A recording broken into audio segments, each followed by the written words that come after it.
Divert అయ్యి అది చెప్తూ వచ్చారు.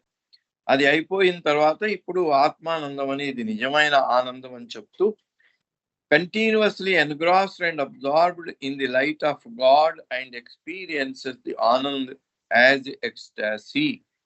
ఈ ఆరిఫ్ అంటే ఈ రియల్ ఆనంద ఆత్మానందం అనేది ఎక్కడి నుంచి ప్రారంభం అవుతుంది అంటే 5వ భూమిక నుంచి ప్రారంభం అవుతుంది అని చెప్తూ బాబా ఈ ఆత్మానందాన్ని పొందేవాడు భగవంతుని యొక్క తేజస్సుతో ఒకటైపోయి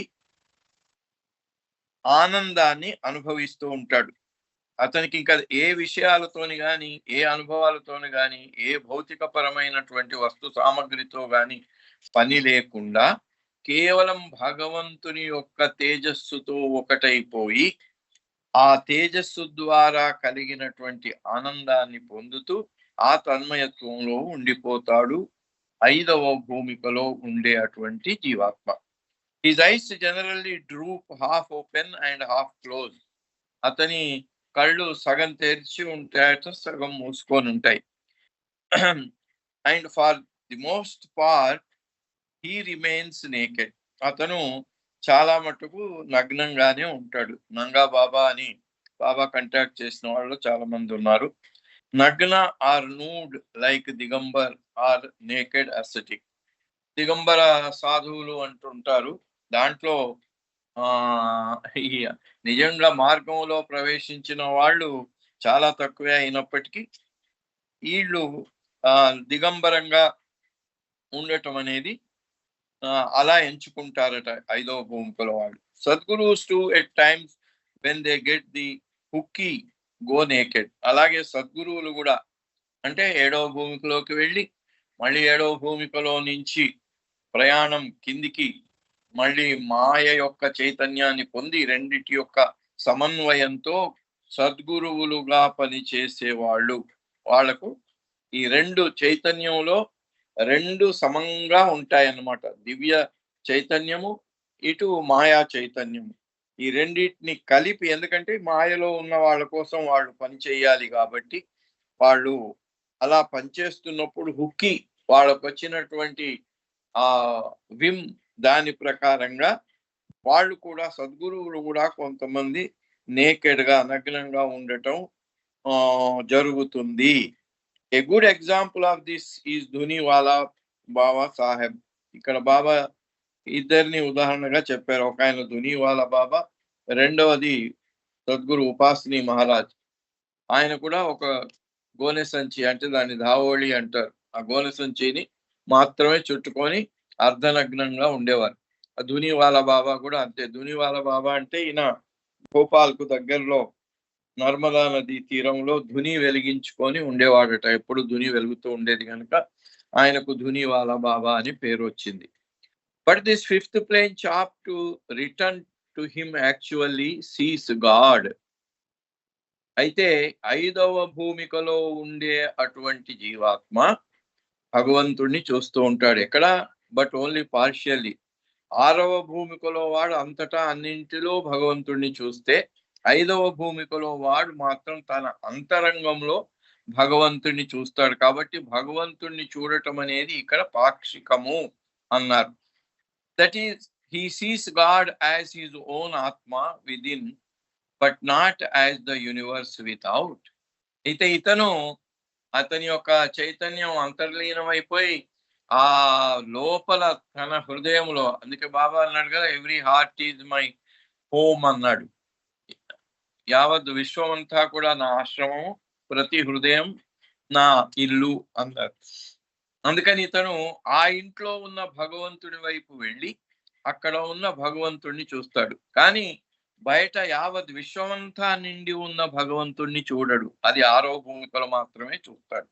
కాబట్టి ఇక్కడ that is he sees God as his own atma within but not as the universe without. బయట మొత్తం విశ్వమంతా నిండి ఉన్న భగవంతుడిని చూడడు. Here on the 6th plane, ఇక నెక్స్ట్ 6th plane కి వచ్చేటప్పటికి the adept pilgrim experiences Purnanand. అక్కడ 6వ భూమికలో ఉండే వాడికి పూర్ణానందం కలుగుతుంది, కంప్లీట్ బ్లిస్. అంటే ఆ ఆనందం అనేది పరిపూర్ణంగా వస్తుంది. Sixth plane chap not only sees God as his own atma but in the universe as well. ఐదవ భూమికలో వాడు తన ఆత్మలో మాత్రమే భగవంతుడిని చూస్తే, ఆరవ భూమికలో వాడు తన ఆత్మలోనే కాకుండా యావత్ విశ్వమంతా నిండి ఉన్న భగవంతుడిని అంతటా అన్నింటిలో చూస్తాడు. In short, wear ever he turns his gauge he sees God. అతని దృష్టి ఎక్కడ పడినా అక్కడ ఆ మనం చూస్తాం, ఓ తలుపు, ఇల్లు, ఓ చెట్టు కనబడతాయి. ఆయనకు అవన్నీ ఏం కనబడవట. చెట్టు కనబడదు, చెట్టులో ఉండే భగవంతుడు కనబడతాడు. ఇల్లు కనబడదు, ఇంట్లో ఉన్న భగవంతుడు కనబడతాడు. అట్లాగే జంతువులు గాని, ఇది గాని, ఏది గాని, వేరే మనుషులు గాని అందరిలో ఆరో భూమికలో వాడికి భగవంతుడే కనిపిస్తాడు. He sees God but the poor chap is not at one with God. అంతటా అన్నింటా భగవంతుడినే చూస్తున్నాడు, అయినా ఇంకా వాడు భగవంతునితో ఒక్కటైపోలేదు, భగవంతునిలో ఐక్యం అయిపోలేదు.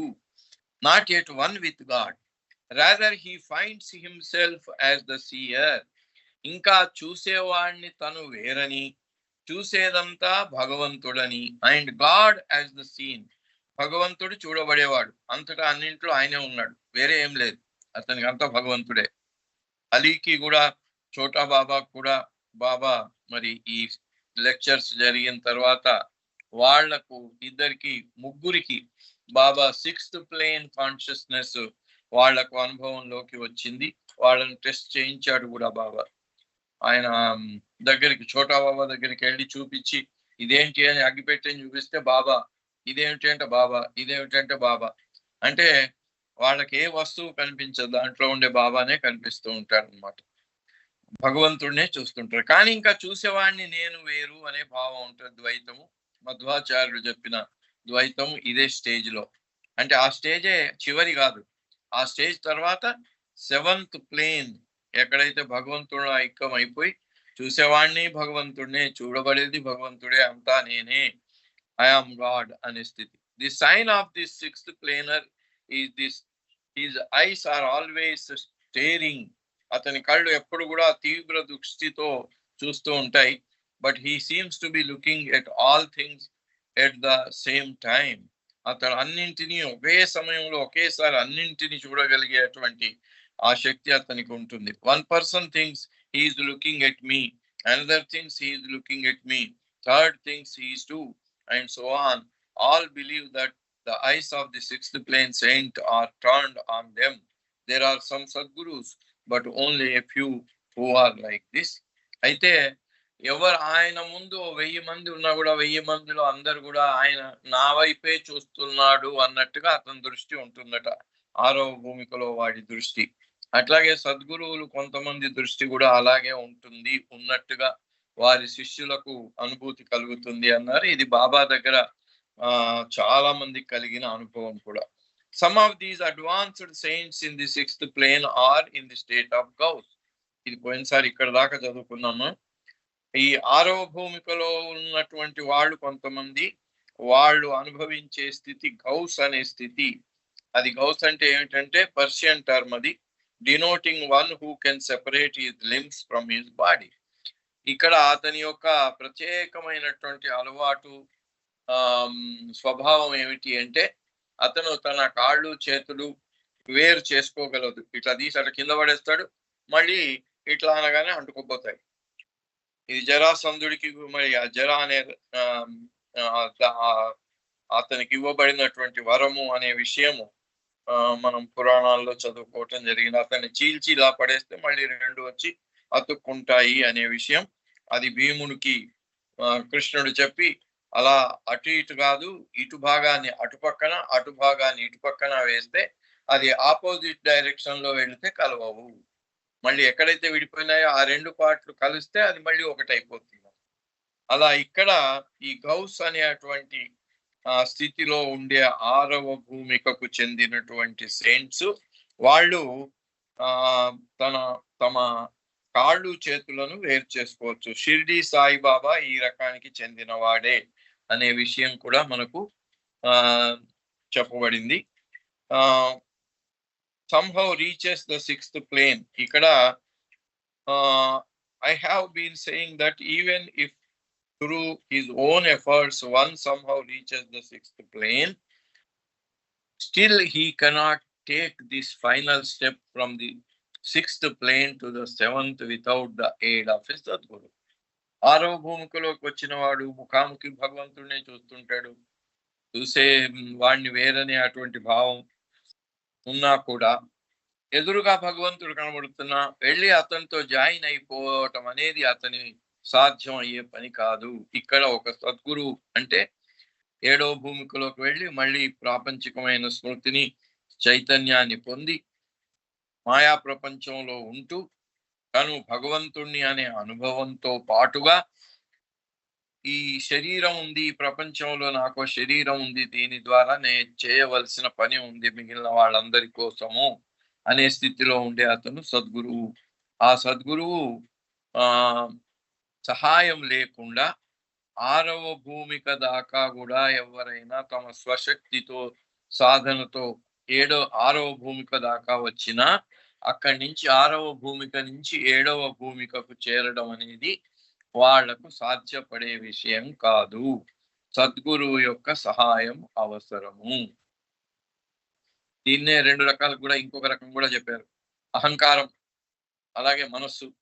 అవి మనోనాశం కావాలి కదా. మనోనాశం కావాలంటే మనస్సును లేకుండా చేసుకోవాలి అంటే అది తనంతాను తింటూ పోతున్నా తినే అటువంటి నోరు మిగిలిపోతుంది. నోరు తినలేదు అంటే ఇక్కడ 6th నుంచి 7th కు వెళ్ళటం అనేది నోటితో తన శరీరం అంతను తినేసినా కూడా నోరు మిగులుతుంది. ఆ నోటిని లేకుండా చేయగలిగినటువంటి వాడు సద్గురువు మాత్రమే. అది ఆయన తలుచుకుంటే ఒక్క క్షణంలో చేయగలడు అని బాబా చెప్పటం జరిగింది. ఇక్కడ కూడా ఏడవ భూమికలోకి వెళ్ళాలి అంటే ఆయన సద్గురువు యొక్క సహాయం లేకుండా వెళ్ళలేడు అన్నారు. అట్లాగే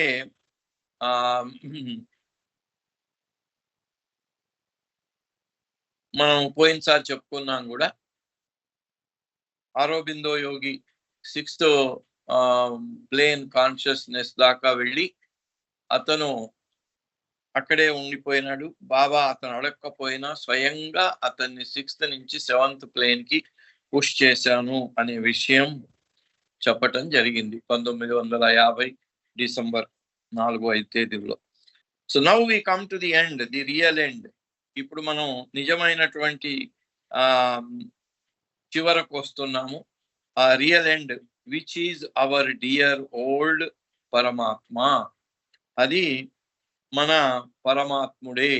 ఆ చివరి స్థాయి, చివరి స్టేట్ పరమాత్ముడే. వినబడుతుందా?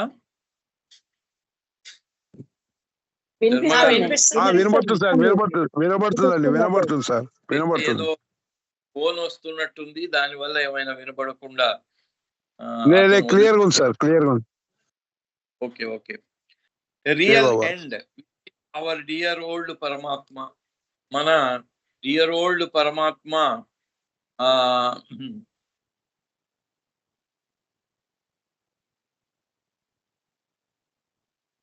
Enjoys called Brahmanandam. ఇక చివరి ఇదైనటువంటిది బ్రహ్మానందం. ఈ బ్రహ్మానందం అనేది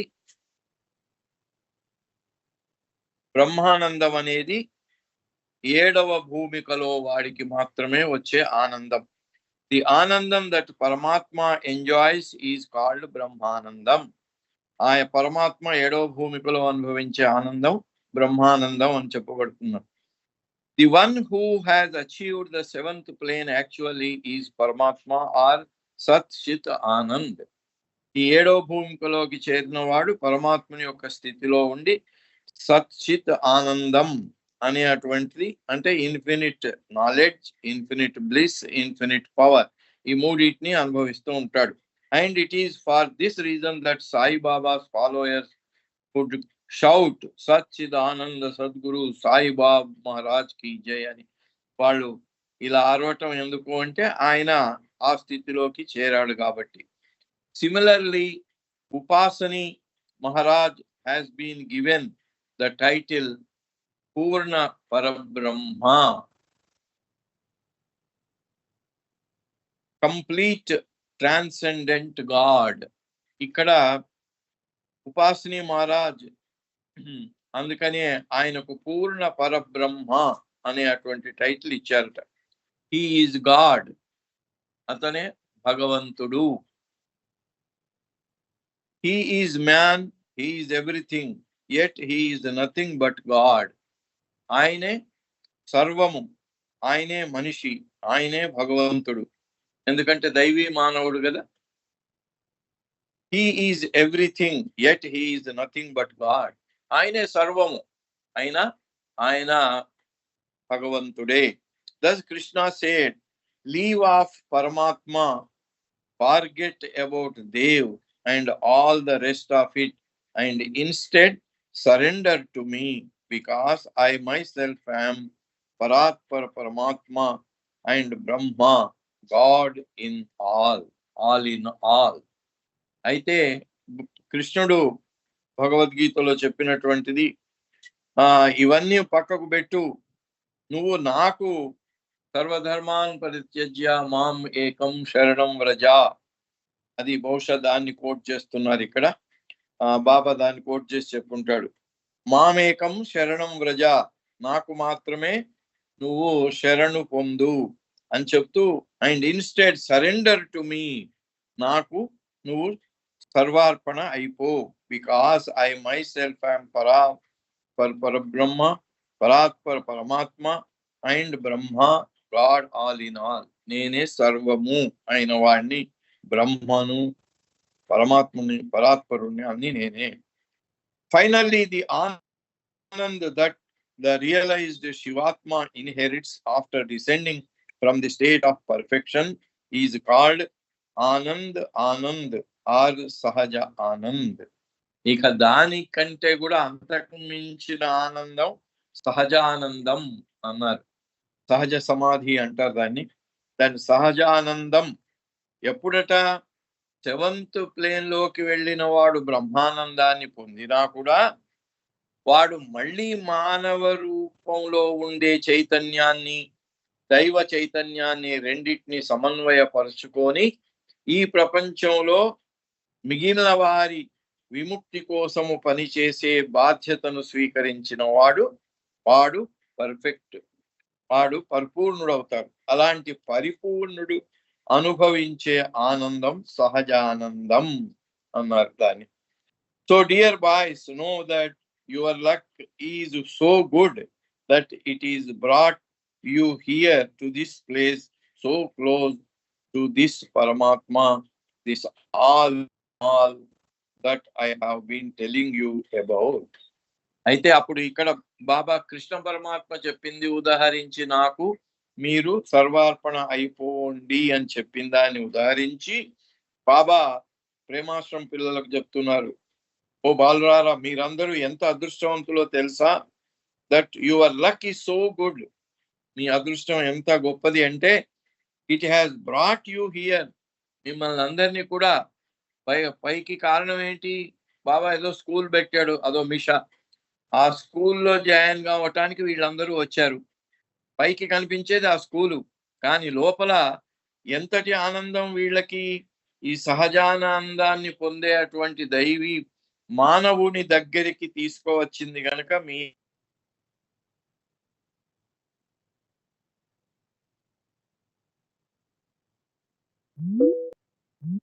అదృష్టం. Have been telling you about create love and get your due. అయితే నా దగ్గరికి వచ్చారు కదా, నా దృష్టి మీ మీద పడిపోతే ఎన్నో జన్మల్లో చేయనటువంటి సాధనల పుణ్యం దాని కంటే కూడా ఘనమైనటువంటి ఆధ్యాత్మికమైనటువంటి ఉన్నత స్థితి మీకు సంప్రాప్తిస్తుంది. ఎప్పుడు? క్రియేట్ లవ్, ప్రేమను. అదే కదా బాబా మనకి ఇచ్చినటువంటి ఆ మండలి ప్రార్థన, మనం రోజు చేసుకునే ప్రార్థన. మరి మనం ఎంత సిన్సియర్గా ఆయన అడుగుతున్నాము, to love you more and more and more and more and still yet more till we become worthy of union with you. ఆయనతో ఐక్యతకు మనకు ప్రాప్తం, మనకు అది అర్హత చేకూరాలి. ఆ అర్హత చేకూరాలి అంటే ప్రేమ పెరగాలి. అందుకే పిల్లలకు బాబా చెప్తూ create love and get your due. ప్రేమను పెంపొందించుకోండి, ప్రేమను ఇంకా పెంపొందించుకోండి. అందుకే బాబా 59లో ఆ ప్రార్థన ఇచ్చాడు అందరికీ, మన ప్రేమికులకు. అదే అడగండి నన్ను, ఇంకేమి అడగొద్దు. ఎటువైపు మీ మనసు అటు ఇటు పోకుండా కేవలం నిన్ను అధికాధికంగా ఇంకా అధికంగా ప్రేమించటం. దానికి బాబా ఎన్నో సందర్భాల్లో చెప్పారు. ఈస్ట్ వెస్ట్ గ్యాదరింగ్ అప్పుడు, ఇప్పుడు లార్డ్ మేయర్ చదువుతున్నాం, దాంట్లో బాబా అన్నాడు, టు లవ్ మీ అంటే ఏంటి? మీలో ఉన్న నేను అనేది కనుమరుగై వెళ్ళిపోవాలి. మీరు నేను ప్రేమిస్తున్నాను ప్రేమిస్తున్నాను అంటూనే నేను నేను అనేది ఎంత స్ట్రాంగ్ గా మీలో ఉంటే అంత మీ ప్రేమ అధమ స్థాయిలో ఉన్నట్టే. బాబాను బాగా ప్రేమిస్తున్నాను, బాబా ప్రేమిస్తున్నాను అనుకునే వాళ్ళు నిజంగా వాళ్ళ యొక్క లోపల ఉండే అటువంటి భావన, నేను, నాది, నావి, నేను బాగా చదువుకున్నాను, ఇప్పుడు నేనున్నాను, మాట్లాడుతున్నాను, నేను చాలా బాగా మాట్లాడతాను అని లోపల అనుకుంటూ బాబా నిన్ను ప్రేమిస్తున్నాను అన్నాను అనుకో, అది ఏమీ లాభం లేదు. అది నేను ఇంకా అధమ స్థాయిలో ఉన్నట్టే. సో అలా ఇక్కడ ప్రేమ, క్రియేట్ లవ్ అని పిల్లలకు బాబా ఎందుకు చెప్తున్నా అంటే, మిమ్మల్ని మీరు మర్చిపోండి, మీలో ఉన్న మీ స్వార్థపూరితమైన పరిమితమైన నేను అనే దాన్ని పక్కకు పెట్టేయండి, నన్నే ప్రేమించండి, అప్పుడు నాతో ఐక్యం అయ్యే అర్హత మీకు చేకూరుతుంది. And get your due. అట్లా మీరు ప్రేమించగలిగినట్టయితే ఒక్క క్షణంలో నేను ఇచ్చేది ఇవ్వగలను. గెట్ మీ ఏంటి? Get your due. మీకు రావాల్సింది మీరు తీసుకోండి అంటున్నాడు బాబా. ఏంటట తీసుకునేది? గెట్ మీ, నన్నే. మీకు కావాల్సింది తీసుకోవటం ఏమిటి అంటే నన్నే మీరు పొందండి, నన్నే పొందండి. ఇక ఆ తర్వాత ఇది 5th జనవరి 1928 రోజున జరిగినటువంటి ప్రవచనం. ఇప్పుడు మనం నెక్స్ట్ ప్రవచనానికి వెళ్ళినట్టయితే శుక్రవారం 6th జనవరి 1928 అది బాబా సమాధి కుహరం దగ్గర పిల్లలను సమావేశపరిచి చెప్పినటువంటి next lecture. Now let me give you an analogy for the journey of the Atma through its 14 stages. ఈ భూమికలు చెప్పిన తర్వాత బాబా 14 చెప్పాడు. అందుకే కావచ్చు 14 భువనాలు అంటారు. 14 భువనాలు అంటే 7 భువనాలు కిందికి, రాతి నుంచి మానవ రూపం వచ్చే వరకు పరిణామ క్రమంలో ఉండే 7 స్థితులు. అవి ఆ 7 లోకాలే అనొచ్చు, 7 సామ్రాజ్యాలే అనొచ్చు. దాన్ని ఎట్లా చేసినా కిందికి 7, మళ్ళీ ఆధ్యాత్మిక మార్గంలో ప్రవేశించిన తర్వాత మొదటి భూమిక నుంచి 7వ భూమిక దాకా 7 మళ్ళీ వెనక్కి, అంటే ఎక్కడి నుంచి వచ్చామో అక్కడికే మళ్ళీ. అలా for the journey of the ఆత్మ త్రూ ఇట్స్ 14 స్టేజెస్. దీన్ని 14 స్టేజెస్, 14 స్థితుల్లాగా బాబా చెప్పటం జరిగింది. 7 పరిణామం, తర్వాత 7 ఆంతరిక ప్రయాణం భూమికల ద్వారా. But before embarking on the analogy itself we need an introduction. అయితే ఇలా ఈ ప్రయాణాలు, ఈ 7 స్థితుల గురించి మనం చెప్పుకునే ముందు మనం దానికి కొంచెం పరిచయం, అదేంటో పరిచయం చెప్పుకుందాము. We will begin with the evolutionary journey from stone to human. ఇక్కడ మరి ప్రారంభం ఏమిటి? పరిణామ క్రమంలో జరిగినటువంటి ప్రయాణం. అది రాతి నుంచి మానవ రూపం దాకా, which can be correlated with the 5 toes of the human foot as in the table below. ఇక్కడ బాబా ఒక టేబుల్ 7 అనేది ఇచ్చాడు. Correlations between the forms of evolution and toes of the human foot. మానవుని యొక్క పాదంలో ఉండే 5 ఈ వేళ్లకు, బొటన వేలుతో పాటు 5 వేళ్ళు ఉంటాయి కదా పాదానికి, వాటితో పోల్చారు ఈ పరిణామ క్రమంలో ఉండే 7 స్థితులను. From the evolutionary journey toe of the human foot. అయితే ఇక్కడ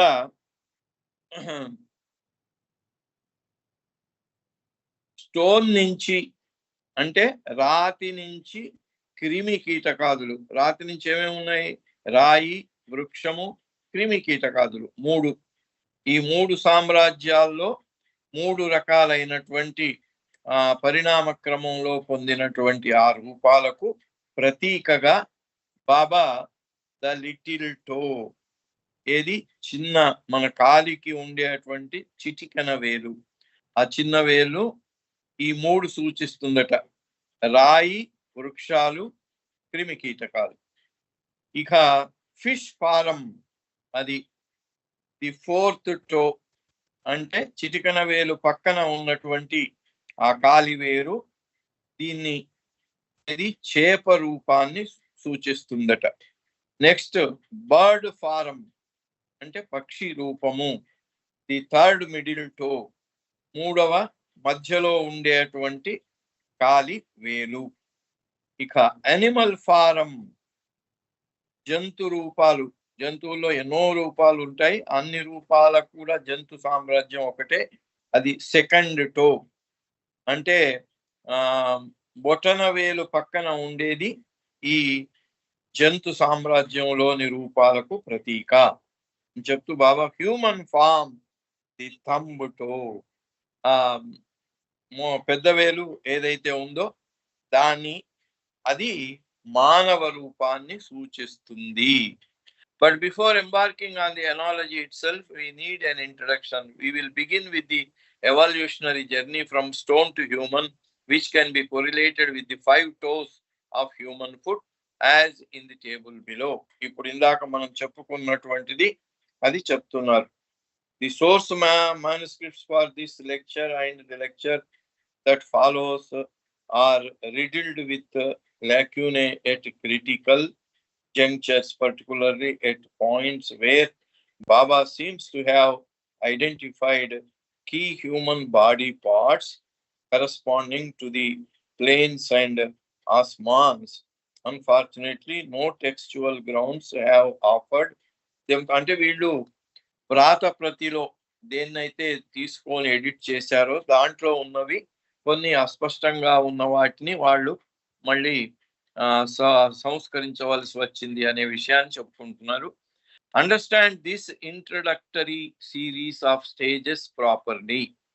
ఇక్కడ కాలి వేళ్లకు ఏదైతే పరిణామ క్రమంలోని 7 స్థితులను పోల్చారో, మొదటి 3 స్థితులు చిటికెన వేలు, చేప ఆ తర్వాతది, పక్షి ఆ తర్వాత మధ్య వేలు, తర్వాత జంతు రూపాలన్నీ కూడా బొటన వేలికి పక్కన ఉండే వేలు. బొటన వేలు, కాలి బొటన వేలు, అది మానవ రూపానికి ప్రతీక. Now beyond the thumb we find no further toe. అయితే ఈ బొటన వేలు తర్వాత ఇంకా వేరే లేదు కదా, 5 అదే పెద్దది, అదే చివరిది, కింది నుంచి వస్తే చిటికెన వేలు నుంచి వస్తే. We find no further toe. Likewise, no further form arises beyond the human. ఎంత బాగా చెప్పారు చూడండి బాబు. అంటే మానవ రూపం తర్వాత అంతకు మించిన రూపం, అంటే మనం గమ్యం చేరటానికి, నేను భగవంతుని అనే సమాధానం పొంది అనుభవించటానికి ఇదే ఆఖరి రూపము అని చెప్పడానికి బాబా ఎంత బాగా చెప్పారంటే, కాలి వేళ్ళు, చిటికెన వేలేమో రాతి నుంచి క్రిమి కీటకాల వరకు, ఆ తర్వాతది చేప, ఆ తర్వాత పక్షి, ఆ తర్వాత జంతువులు, ఆ తర్వాత మానవుడు. మానవుడు బొటన వేలుతో పోల్చదగింది. చూడండి, కాలికి 5 వేళ్ళు ఉంటాయి, 5 వేళ్ళలో బొటన వేలే చివరి, దాని తర్వాత ఇంకో వేలు లేదు, ఇంకో వేలు ఉండదు, అంటే అది ఆఖరు చివరి అన్నమాట. అట్లాగే పరిణామ క్రమంలో బొటన వేలు ఎలాగైతే చివరిదో, మానవ రూపం కూడా అలాగే చివరిది. కాబట్టి ఇంకా రూప పరిణామం లేదు, కాబట్టి మానవ రూపంలోనే పునర్జన్మ, మళ్ళీ మళ్ళీ ఇదే మానవ రూపాన్ని ధరించవలసి వస్తుంది. ఎప్పటిదాకా ఆ మానవ రూపంలో ఉంటూ నేను భగవంతుణ్ణి అని నిజమైనటువంటి సమాధానం, అనుభవం కలిగేదాకా. So further form arises beyond, no further form arises beyond the human. At this stage, having achieved the human form, the Atma now begins its advance through the planes of consciousness. అందుకని ఎక్కడైతే ఆత్మ ఇంకా చిట్ట చివరి రూపం, ఏ రూపంలోనైతే నేను భగవంతుణ్ణి అని అనుభూతి పొందటానికి అనువైన రూపము వచ్చిందో ఆ రూపం రాగానే ఇక అసలైన ప్రయాణం, ఆంతరిక ప్రయాణం మొదలవుతుంది. అడ్వాన్స్ త్రూ ద ప్లేన్స్, భూమికల ద్వారా 1వ భూమిక నుంచి 7వ భూమిక దాకా ప్రయాణం అప్పుడు మొదలవుతుంది. As in figures 37 on the following page. ఆ తర్వాత పేజ్ 37, అది బహుశా రేపు చదువుకుందాం. 37 పేజీలో చూపించినట్టుగా మానవ రూపానికి ఏది ఎక్కడ ఏ స్టేజ్ అనేది బాబా చూపించారు. అది నెక్స్ట్ దాంట్లో వద్దాము. ఇప్పుడు ఈ ఒక్కటి చదివి ముగించేద్దాం. The first station or plane which follows the reversal corresponds to the ankle. అయితే కాలి వేళ్లకు పరిణామ క్రమాన్ని సూచించారు బాబా. అక్కడి నుంచి ఇక ఈ ఆంతరిక ప్రయాణం ఎక్కడి నుంచి అవుతుంది అంటే చీలమండలం. First station or plane which follows the reversal corresponds to the ankle. కింద ఇందాక చిటికెన వేలు నుంచి బొట్టన వేలు దాకా చెప్పాం పరిణామ క్రమంలోని ఆ స్టేజెస్ ని. అక్కడి నుంచి ఇప్పుడు వెనక్కి అంటే ఇంకా పైకి, ఆ కాల్ నుంచి పైకి మానవ రూపం ద్వారా ఈ భూమికల యొక్క అనుభవాలు పైకి వెళ్ళాలి, వెనక్కి అన్నట్టు. దాంట్లో కరస్పాండ్స్ టు ది యాంకిల్, మొట్టమొదటిగా వచ్చేది యాంకిల్ అంటే చీలమండలము, అంటే పాదానికి కాలుకు జాయింట్ ఏదైతే ఉందో అది ankle.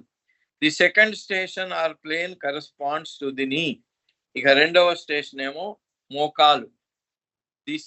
The third station or plane follows. అట్లాగే ఆ 3వ స్టేషన్, 3వ భూమిక, ఆ తర్వాత ఇవన్నీ కూడా all 3 of these body parts are bones to keep the skeletal structure of the human body in mind. అయితే ఇవన్నీ చూసేటప్పుడు ఇదంతా ఎముకల గూడే కదా, అందుకని ఈ ఎముకల అంటే అస్థి పంజరాన్ని దృష్టిలో పెట్టుకుంటే ఇవన్నీ మీకు చాలా చక్కగా బోధపడతాయి అని బాబా చెప్పటం జరిగింది. ఇంకా నెక్స్ట్ వచ్చే వారం కంటిన్యూ చేద్దాం. అవతార్ మెహర్ బాబాకి జై మెహర్ బాబా అండి. క్రియేషన్ అండ్ ఇట్స్ కాస్ట్లో చక్కటి విషయాలు తెలియజేశారు. జై మెహర్ బాబా మీకు. ఇప్పుడు ఒక్క 3 నిమిషాలు టైం ఉంది. కే ఉమా గారు 2 నిమిషాలు నామం చేసి ప్రేయర్ చేయండి. ప్రేయర్ ముందు సైలెన్స్ లేదు, చివరిలో ఉంటుంది సైలెన్స్. నామము ప్రేయరు మీరు. కే ఉమా గారు. జై మెహర్ బాబా.